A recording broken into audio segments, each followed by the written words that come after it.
Good morning, good afternoon, good evening. When I was going to George Washington University back in the 80s, I'd been attending church at that point regularly for the previous year. Really for the first time in my life, being really committed to church. And the pastor was introducing me to a radical new idea, for me anyway, that really got me excited about following Jesus. Reverend Malcolm Smith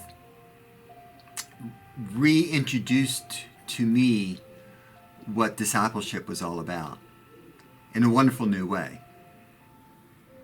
He had this wonderful audacity to suggest that Jesus was interested in transformation,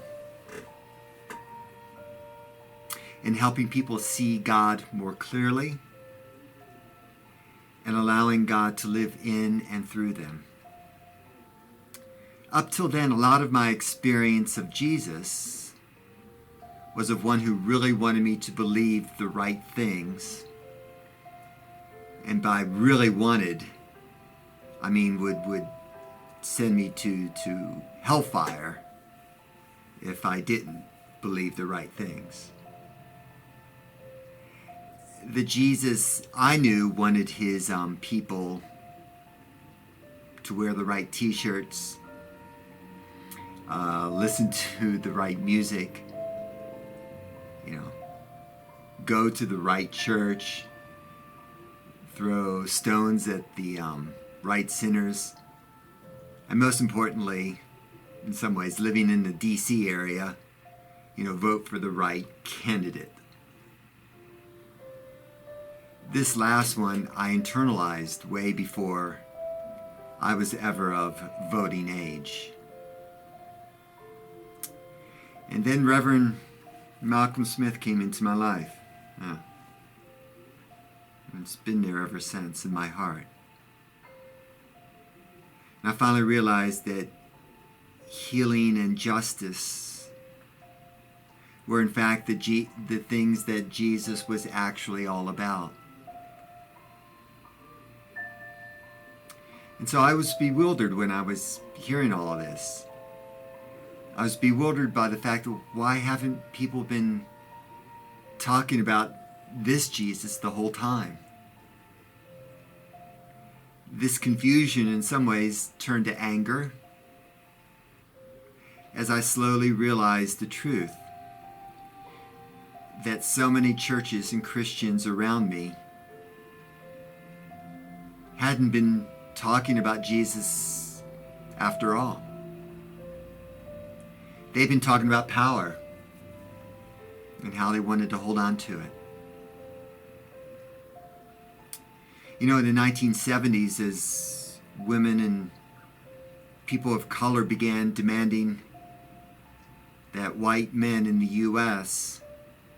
share some of their power more equitably, the white men responded predictably with fear and started searching for a strategy to push back. And that strategy was religion. It's my take on it. Hand-picking issues like abortion or the defense of biblical marriage. They flipped the narrative and began crying out, they're infringing on our religious freedom and we are the ones being oppressed. A wise person once said, when you're accustomed to privilege, equality feels like oppression.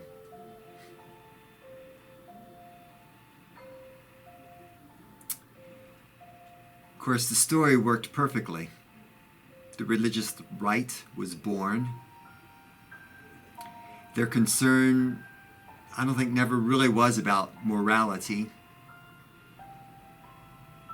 It was fueled and founded on power. This was the Jesus I knew growing up. And when Reverend Malcolm Smith had that other Jesus peek out into my heart through his preaching, and how Mac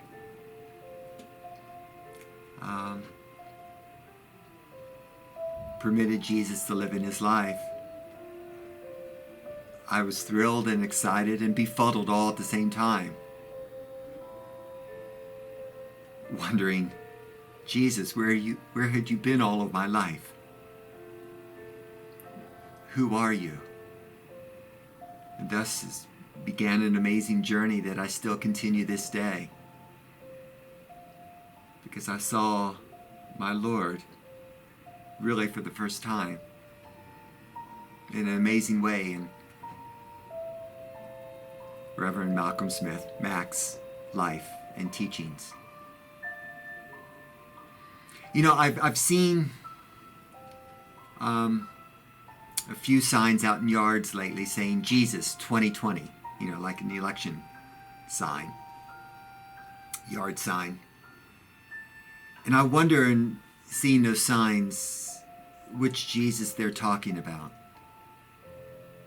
Are they campaigning for the Jesus who ran on the platform of good news to the poor and liberation to the oppressed?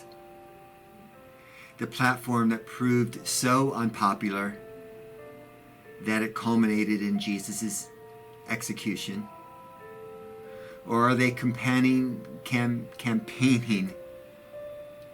for the religious right in a Jesus mask? If the real Yeshua, Jesus of Nazareth, ran with his brown skin and his policies of selling everything we have to give to the poor, would we really vote for him? Or would we run him out of town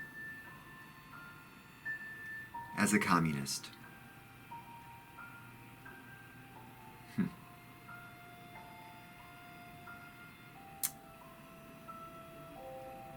Something to ponder. You all please take care. Be good to yourselves. Love one another. And just be kind. Be kind. God bless.